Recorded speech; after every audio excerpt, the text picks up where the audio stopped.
Hello viewers, আপনারাও নিশ্চয়ই এমন একটি পিক এডিট করতে যাচ্ছেন। তো আর চিন্তা না করে আমার ভিডিওটি ভালোভাবে দেখুন এবং এডিট করে ফেলুন। তো আর দেরি না করে চলুন শুরু করা যাক।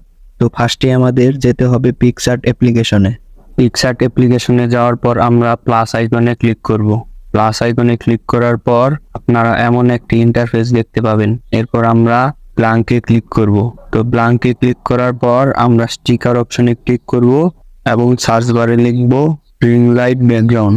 তো ব্যাকগ্রাউন্ডটি আসার পর আমরা ক্রোমে চলে যাব এবং রিমুভ ডট পিজি লিখে সার্চ করব আর একটি পিক ব্যাকগ্রাউন্ড রিমুভ করে নেব। ব্যাকগ্রাউন্ডটি ভালোভাবে রিমুভ হয়ে গেলে পিকটি আমরা ডাউনলোড করে নেব এবং পিকসার্টে আমাদের পিকের উপর ভালোভাবে বসিয়ে নেব। তো বসানোর পর আবার স্টিকার অপশনে ক্লিক করব এবং সার্চ বারে লিখব ডুয়াল টোন। তো ডুয়াল টোন লেখার পর স্টিকারটি আমাদের পিকের উপর ভালোভাবে বসিয়ে নেব। বসানোর পর আমরা ব্লেন্ডে ক্লিক করব এবং সেখানে ওভারলাই নামে একটা অপশন আছে, সেই অপশনটি সিলেক্ট করে দেব। তো ভিউয়ার্স, ভিডিওটি সবার কেমন লাগছে? আশা করি সবাই ভালো লাগছে। ভালো লাগলে অবশ্যই চ্যানেলটিকে সাবস্ক্রাইব করে আমাদের পাশে থাকবেন।